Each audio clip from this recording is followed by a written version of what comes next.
seen this trend all over TikTok go so viral that it even moved on to YouTube. I've rarely seen a trend go that hard. The trend I'm talking about is the hear me out cake trend, where people sometimes invite their friends to get a cake and stick pictures of people, characters, inanimate objects, beings, whatever the freak that they weirdly have some sort of like attraction to. The attraction is kind of like undefined, like it's not one thing or the other, you know what I mean? Sometimes it can be a super feral type of attraction, or just an attraction that just did a little something for me. It just gave me a certain feeling. I don't know exactly, but I just really like this thing. So I'm finally doing this trend. I've been wanting to do it for a few months now. I've been waiting on getting a cake, but I just hope that you guys can let me not have a cake.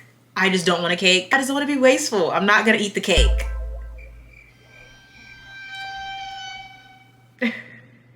But because I'm missing the cake portion, I came up with the idea that instead of a cake, I use TikTok edits of each thing, person, whatever, to plead my case. So let's just get into my hear me out list and the TikTok edits trying to defend myself. This is gonna be interesting. We listen and we don't judge. Am I the only one? DILF obsession. How can that be me? She could eat me. Oh my god, I can't believe I'm saying this. Alright, so in honor of The Last of Us dropping in my last video, I'm gonna say Ellie Williams, video game version and IRL version. And people like Ellie Williams, but like, do you really like Ellie Williams' video game version? I look at the edits of Ellie Williams in the video game and I'm just like, there's no way. Like, how am I so attracted to a video game character? I want the video game version of Ellie to be real so bad. But even the real life Ellie Williams, like, hear me out. Like, when I started watching the show, I'm thinking everyone's gonna be hyping them up. I'm like, oh my god, like they're so cute. Like, oh my gosh, like a queer person playing a queer character. Thank you. Yes, need more. And then I'm seeing people have discourse about them being Ellie. I'm just like, am I the only one? Roll the edits. Slut, slut, slut me out. Rip out my shirt if you love me. Spit in my face when you fuck me. Play with my goose while you suck me. Eat the dick like you was ugly.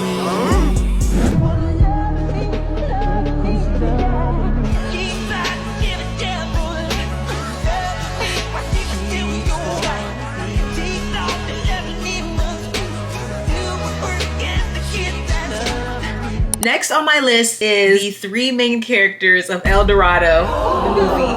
Like all three. Let me look up their names. Shell, Tulio, and Miguel. Each of them, ooh, this movie came out in 2000. I wasn't even born when the movie came out. I don't know how, but I was hearing discourse about it on Instagram before TikTok was even a thing. I was like, what, in middle school? I watched it on YouTube when it was a little rectangle all the way in the tiny bit corner of the YouTube video so that it wouldn't get copyrighted. And I watched the entire movie in the corner of the screen. I just remember just being like, I'm just having some sort of feelings about each character. Especially that one scene that everybody talks about. I feel like that's not even like a hear me out though. I feel like it makes sense, but to like every one of them, I feel like that's the part where I'm just like, hear me out. You know what I mean? Like there was some sort of appeal, like there was chemistry between all of them. I'm just like, all three of y'all got some, you know, like, no. Roll the edit. You mind? Photoshop. Oh. You are looking at a legend in the flesh. Fresh about the kitchen to the jet. Blew a quarter key on the set. Hold up. Pose. BB's in the chain looking wet. Deposit, I ain't hit the count yet. Shit ain't verified like my check. Hold up. Pose. Next character is Harry the Platypus. Huh? I love my nonchalant king. Like, he doesn't say anything, but do that little like purr, that little growl. Like, it's like a mix of a purr and a growl. Like, ooh, like he's so nonchalant, but in the best way possible. He says so much through his character. He always saving the day, saving his family that he loves. He has purpose. Even with his beef with Dr. Doofenshmirtz, like there were so many times where Perry gave him the benefit of the doubt, even when he didn't have to, and he still did. And that fedora, like, bro, the edit. In the house you can't deny. All y'all wants to ride. I wanna ride. I Next is Mr. Incredible from the Incredibles movie. I think that Mr. Incredible started my DILF obsession, if I'm being completely honest. It was that scene of him like getting into that chocolate cake and he got caught, like, and him like training to get back in shape, him crashing out and breaking the car. He was a family man, he had DILF. He gives, ooh, this goes in hand with Bob Duncan. Bob Duncan and Mr. Incredible. They give the same energy. That whole archetype, love that so much. Eat it up.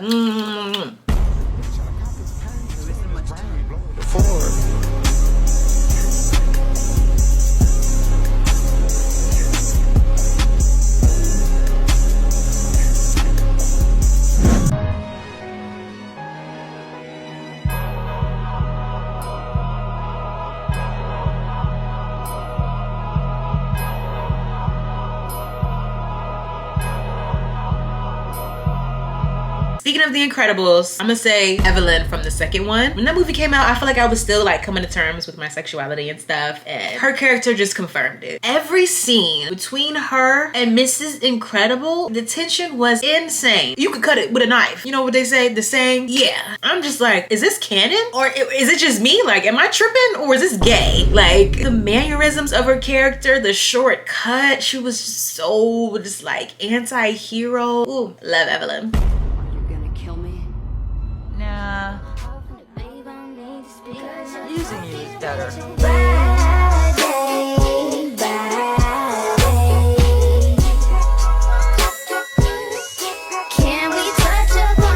Next on my list is Sergeant Hal Holm from Wreck-It Ralph. When her character was introduced, I just knew she was for the girls. But of course, she found her little short king. I feel like when you give baddie that much, it's either you would super cute woman, you for the girls, or you done found you a short king. And she did exactly that. She's played by that one lady who was super gay. Like, she could fight, and the way she looked in that uniform and that suit, that short cut and the makeup, like, ooh, Disney really knows how to draw some gay-coded characters. Disney, like, you know what you're doing. You have to know what you're doing. You have to. You know what you're doing, so keep on moving, got on. It's like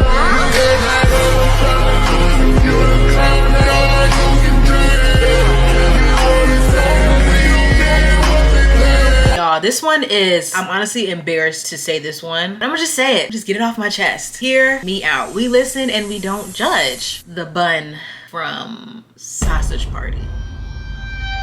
And you know what? Since I'm saying it, I'm gonna say the taco too. I was too excited to see that movie. The bun, she was already super pretty to me. She's so curvaceous and stuff. Oh my God, I can't believe I'm saying this. And then the taco, played by Salma Hayek. Salma Hayek, she exudes a certain energy. So when it came to the taco and the bun, you know what I mean? I was just like, ah! I was going feral for their scene. Any scene they had together, I'm just like, please, what are they gonna do? What are they gonna do? Anyways, roll the edit.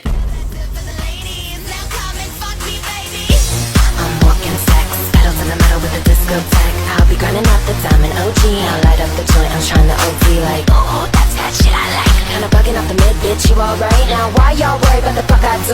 I'ma let y'all know when the fuck I'm through. Like, next is for my dweebs. Only my dweebs will get it, or small children. Huggy Wuggy from Poppy's Playtime. Oh. Yeah, I watch Poppy Playtime. Yeah, I find Huggy Wuggy and his long arms and long legs slightly attractive. And the sharp teeth and the deep terror in his eyes, I don't know. But you know that one scene when he's like going through the wall and shit? Like, I genuinely cannot believe that I'm doing this. Oh my God, I can't. And then when he popped up out of nowhere at the end of chapter 4, I was like, oh, now he back. Oh my God, like I just felt something. Oh my God, just play the edits, God. Let's be honest, you're not supposed to be here. Yeah, I'm on that drink, I'm about to kill. I got the drop, I got the kill. Taking the bitch, I got the seal. I got the peppermint patty, it's teal. She off the boat and she came from Miss Real. From front to back, until I'm smacked. Smoke on that grass, I'm on strawberry pills. All right. All right, so these next 3, they give the same kind of vibe to me. They give the same kind of trope. They hit me in the same kind of place. Same place in my brain. Vidya from Tinkerbell, Jade from Victorious, and Rhea Ripley. It's just something about fair-skinned, dark-haired woman that wants to bully me. The idea of that, it just does something. It started with Vidya and Tinkerbell being such bad enemies. I'm like, oh my god, why are they so mean? Maybe they just like love each other, really. They just want to be best friends so bad. Then it went to Jade from Victorious, and her beef with Tori was crazy. And I was just like, Jade, you spend so much time hating her and being mean to her. It's crazy. But then it was that episode where they had to play husband and wife. I ate that up just a little too much. I did. And they had to hang out to prepare for the role. They had to go to the sushi spot. Them getting along by the end of the night. I was a little too happy to see them getting along. I was a little too happy. And then a few years ago, I came across Rhea Ripley. I need her more than I need air to breathe. The fact that she has a boyfriend, a husband, whatever, I'm just like, look, can we make an arrangement? Can you make an arrangement? Isn't there a sound? Yeah, we can make some arrangements. So we can make some arrangements. That's what it's giving. Have y'all seen the video of her like pinning the girl? She was pinning the girl. Like, how can that be me? And then the videos when she's like at the gym working out, no makeup. I'm just like, you are the most beautiful women in the world. You have amazing muscles. Can you please just like put me in a chokehold or something, you know? Just like put me down to the ground. Roll the edits. Sweetie, I make forces of nature. You make pots and kettles. I work up in the sky, and you work down in a ditch. We are the crowd, we're coming out. Got my flash on, it's true. Whoa. The truth hurts, doesn't it? Magical, we'd be so fantastical. Fine, I'll do it. You don't have to. I said I'll do it! But you owe me, baby girl.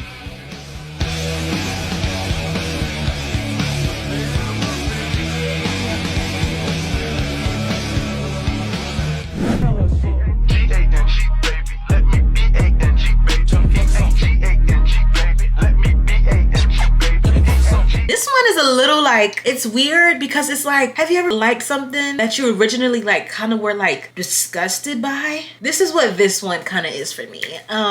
Lady Titan.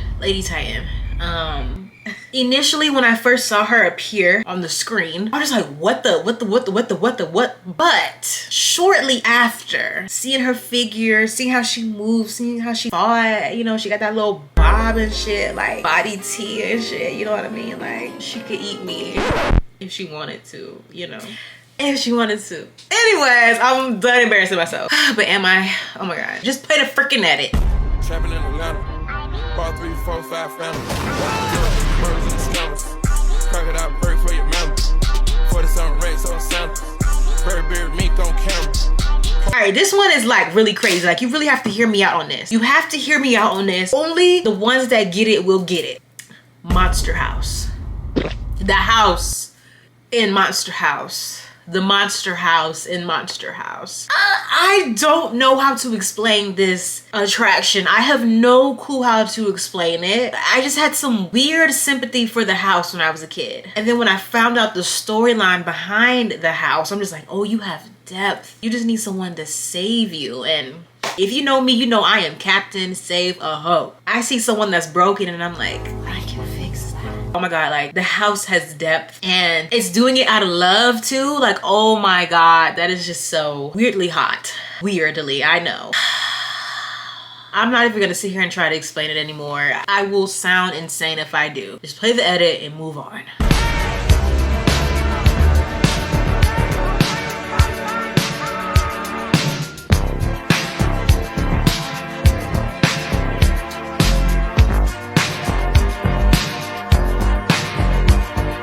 This one is one of my favorites. I was in love with the son in Horton Hears a Who. And I wasn't in love with him until the very moment at the end of the movie when he belted that last note like his life depended on it. Clearly, I have this weird thing for nonchalant people. I'm trying to figure out what I need to work on internally to stop being attracted to nonchalant people. Because at the end of the day, they nonchalant about everything else. They gonna be nonchalant about you too. So, clock clock that tea. But I don't know, the energy of just like not having much to say, but deep down you have so much that you're holding. The character, the son, he got so comfortable at the end. Like he just started singing and he sounded so good.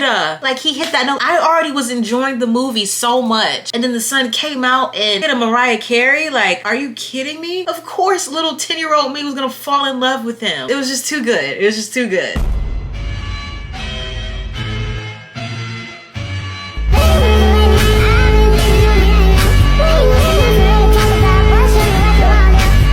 I used to stay up so late at night to watch this show just so I could see this character. It was just something about her. The one-eyed girl from Futurama. That one eye intrigued me at first, but I thought it was strange. You know, I'm this little kid, you know, just scrolling, staying up later than I'm supposed to, and come across this show with this like alien girl. I'm just like, what the heck is this? I watched the show more and I'm just like, wait, like I really like when her scenes come up. You know what I mean? I would stop paying attention if she wasn't there. That little purple, little bayang ponytail did something for me. It was like the fact that you're like an alien with one eye. You're unconventionally pretty, and something about that intrigues me. So there's that.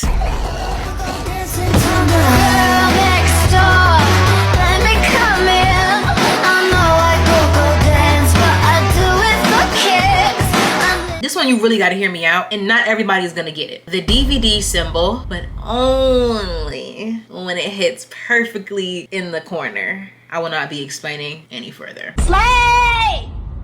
Slay! Next, hear me out, is going to be Miley Cyrus in every era / stage in life she's been in. Even more specifically, her wild ass stage. Everyone was like roasting her, trying to cancel her. She's not cool anymore, blah, blah, blah. I was in the background, hiding behind the crowd, falling even more in love with her. Her riding the wrecking ball. I was just like, this is the coolest thing I've ever seen. Love this song. And then the song Adore You, fell in love with that song. I'm just like, Miley, you have so much depth. Again, I love complexity. And I'm just like, y'all don't get it. Y'all don't understand her like I understand her.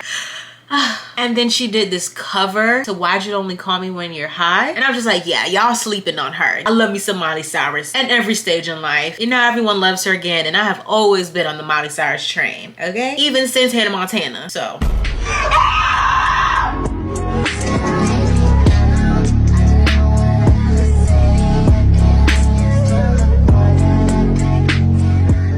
This next one is like, I don't even want to say it for real because it's just like, I feel like I'm gonna take it back.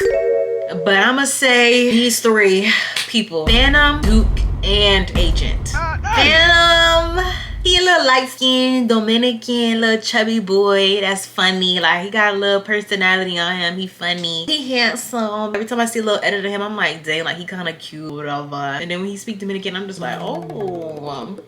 Okay. Try not to fangirl a little too much. Duke, that video with him and Quinn, I am not even gonna cap. I was obsessed with that video. I watched countless clips of it. I watched the video like twice because I was playing it for someone else. And you know how you play something for someone else that you really enjoy and you want them to see every last second of it?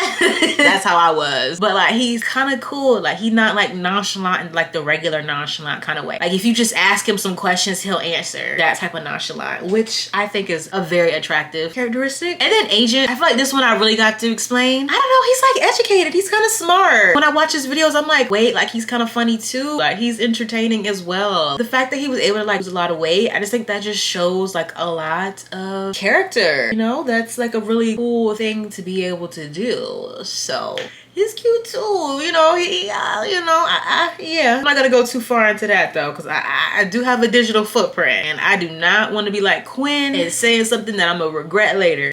Look, glaze me. Oh my God, glaze me. Look, you.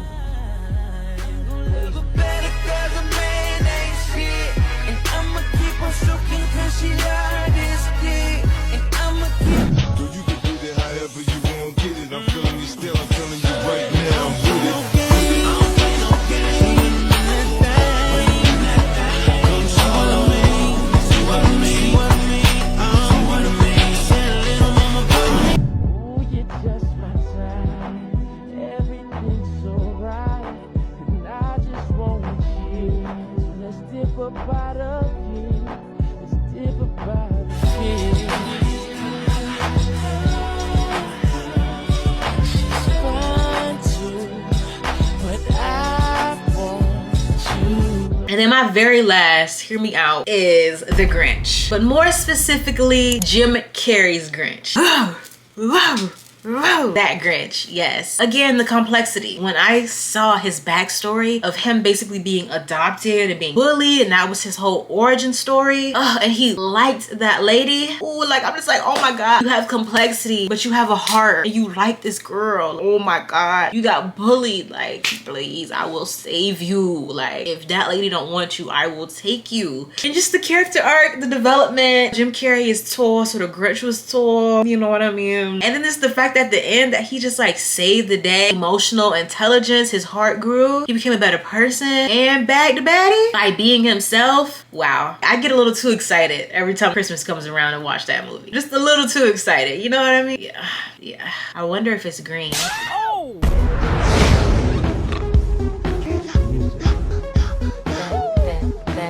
The Grinch.